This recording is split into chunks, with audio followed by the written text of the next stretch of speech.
spend a lot of time talking about my personal life on my channel, just because, like, who cares?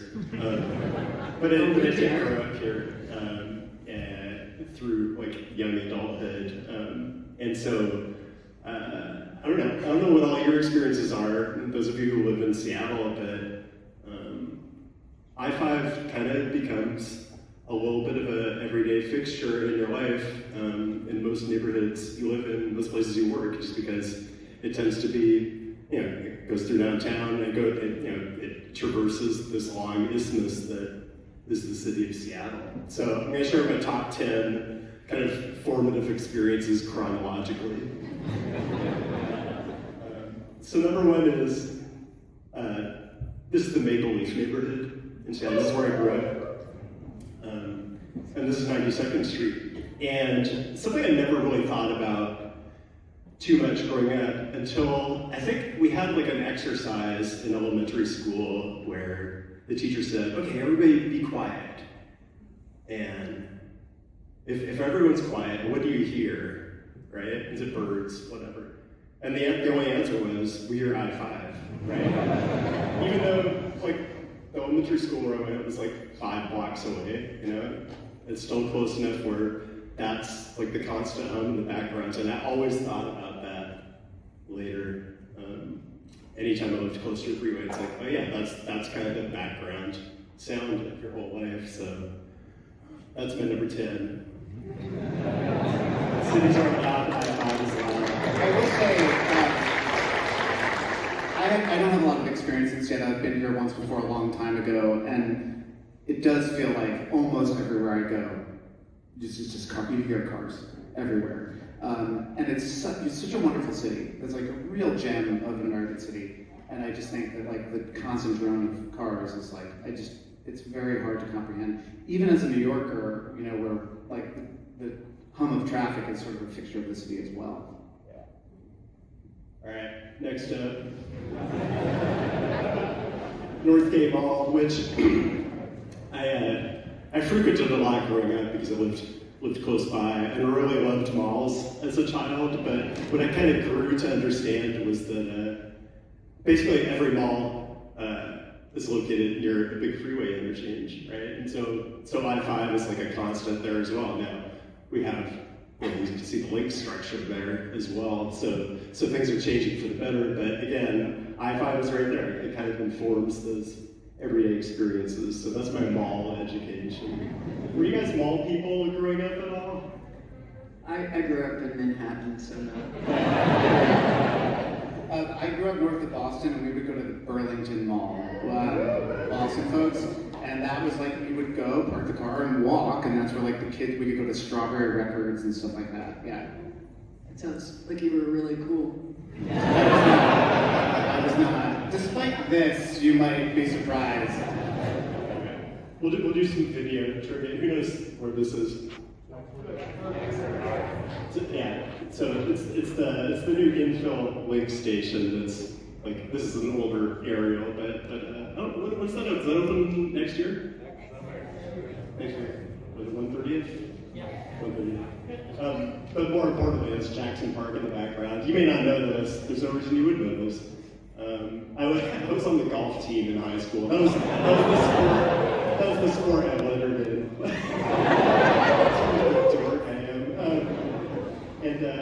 That was kind of my home course. I played a lot of golf at Jackson Park, and so it's interesting to see, like, it's like not the land use that you would hope to see at a station that you're investing, like, I don't know, like probably tens of millions of dollars at least. So I don't know what the redevelopment. Just eminent domain, the golf course, and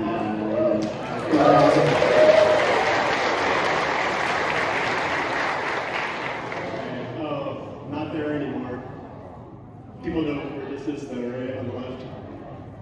Wallingford on 45th Street. So this was my high school job. I was in the Guild 45th in Wallingford. And also, this was shortly after I got my driver's license, which was a big deal. Like, I used to be a driver. Like, I didn't even think about biking until I moved to Portland. Like things were terrible in Seattle at that point for biking. It never even occurred to me to try. So I drove from like Maple Leaf to Wallingford in the evenings to work the Guild 45th. And what was cool for a driver was being able to get onto I-5 at Lake City Way, and it was an ad lane, right? You didn't have to merge it all because I was a terrible driver. And so I didn't have to merge. Like you just drop right into that ad lane, and then it goes right to the 45th, 50th Street exit. So it was perfect for me. So that was probably like my peak car brain era. 17 years old. Whatever. All right. People know where this is? Yeah. I actually went to North Seattle College for after I basically like bombed out of my first like 4-year school. I went back and I like repaired my GPA at North Seattle. It was North Seattle Community College back then. So now it's nicely accessible to the Link station. But again, like that's super close to I-5. Like you can see it in the aerial right there. And so again, the sound of I-5 just bounces all over the. Did your teacher then ask everyone in the classroom to keep our voices quiet? Right. What do we hear? Right.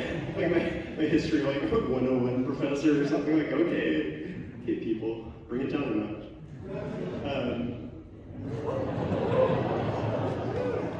People know where this is. Yeah, exactly. So another little known fact. I was in bands in the 90s. I played the opera a couple times. And so that's it. Well, it's El Corazon now, right? But that's it on the left, and then it's in the aerial on the right.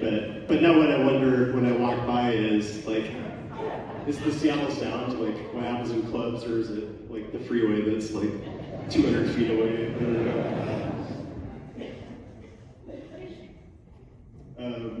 Yeah, I just wanted to express lanes. I always thought that was normal growing up. Like, doesn't every city have reversible express lanes? And some cities do, but that was like a constant picture growing up. And they allow high occupancy vehicles, right? And they're high occupancy vehicle only entrance ramps and whatnot. But I kind of learned to understand like the high occupancy vehicles that are cool are like articulated King County Metro buses.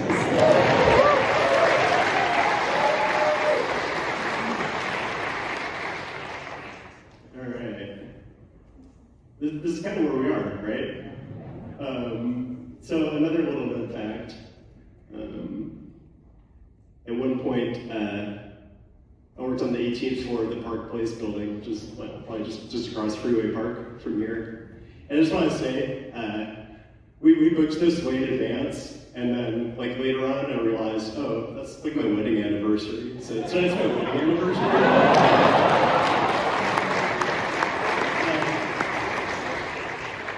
Person I'm married to, I met on the 18th floor of this building. And she's actually here today. I'm not going to call her out. just FYI, so I'm getting out of here after this as quickly as possible. So I don't get in more trouble than I'm already in. It's Ray's wedding anniversary, and it's my daughter's 16th birthday. I mean, what can you do? I'm doing well by my family.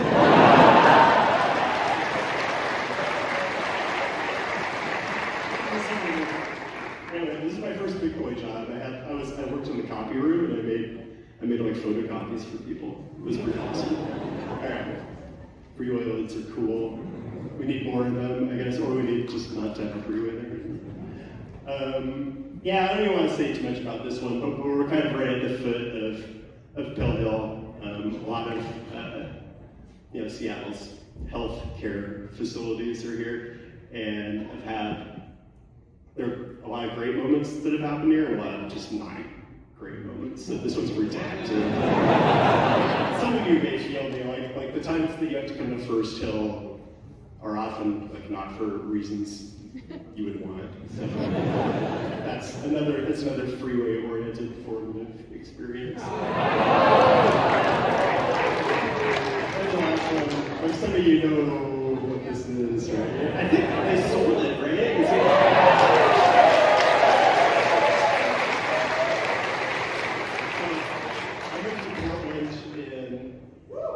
Yeah.